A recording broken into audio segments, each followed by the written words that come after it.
My name is Lauryn Lamkin. I'll be discussing how video games don't correspond to violence in the real world by teens. In today's world, there's a lot of violence and shootings and beatings and bullyings by teenagers to their peers and to other people. Many people believe that this corresponds to video games and violence in the media that teens see and then reproduce those actions in the real world. So, in a lot of video games that are produced today and were produced back when video games first were created, the main goal is to hurt, damage, kill the enemy. In any of your games today, like any of the Call of Duties, Grand Theft Auto, even simple games like Mario and Smash Brothers, where you think they're innocent and fun, your main goal is to kill the boss or kill the enemy.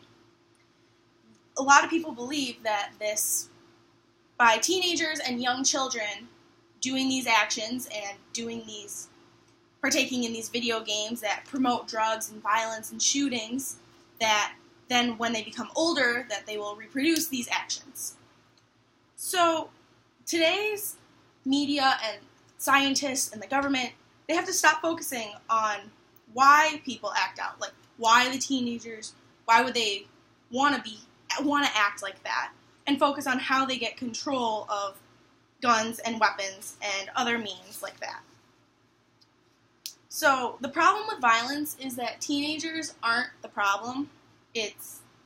Teenagers aren't the problem. The violence that they see on TV is the problem.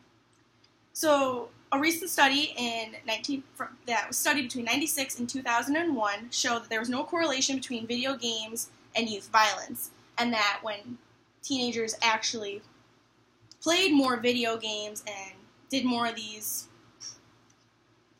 acts like that on the consoles, that there was a decrease in teen violence in the streets and less teens doing drugs and like bad acts and such. Basically, one of the main points that shows why teens should be allowed to play these games is that, say they play Call of Duty. It's a game that's based in the military throughout history. You're killing the enemy. If they're 18 and playing this game, say they're enlisted in the military or any form of the military, they're getting this experience, but in real life. So who's to say that being in the military doesn't cause teens to want to act out and harm people and do all these things to each other, because it's the same main message that you're getting in a video game, but it's just simulated instead of in real life. So saying that teenagers shouldn't be allowed to buy video games and play angry games that promote gun violence and drugs and everything is basically saying that 18, 19-year-olds shouldn't be allowed to enlist in the military because they're going to be thrown into this world of violence and the drug trade and everything like that. So, again, that's why the government has to stop focusing on, well, video games are so bad and they make kids want to do all these bad things. They really have to focus on how people are getting a hold of the guns and people are getting a hold of the drugs and everything, because the teenagers acting out aren't the real problems. It's that the teenagers are being able to have the ways to commit these crimes. They're getting a hold of guns and everything. So the main way that people should be allowed to, or the main way that people have to protect themselves, per se, is basically, if you allow your child or your teenager to purchase and buy these games, make sure that they understand that that's not real life. It's pretty forward to most people that what happens in Grand Theft Auto doesn't correlate to the real life. Everyone doesn't drive around and steal cop cars every day. That's not what normal civil people, even regular people do.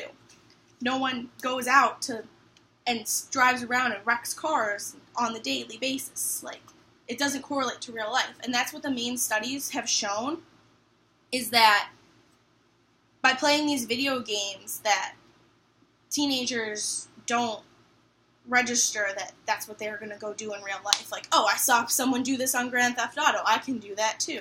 Like, that's just not how it works.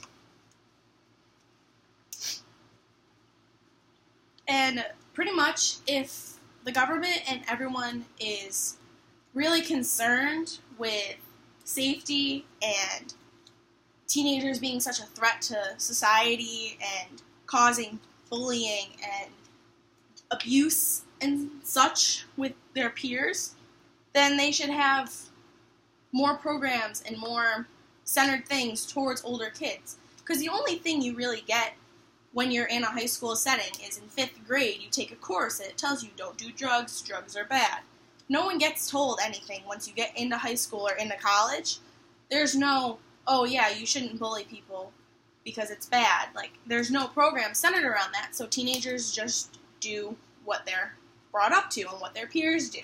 It's really not the media that they should be worried about. It's more peer-to-peer action.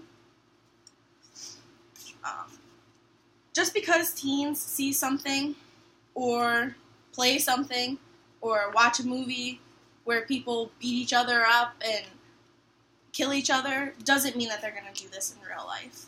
Just because it doesn't make them more violent. It just makes them more aware of what can happen, and I think that we should really focus on showing people how, yeah, this does happen in the real world and it can happen, but you should focus on preventing it and making sure that it doesn't happen to you or someone you know. That's all.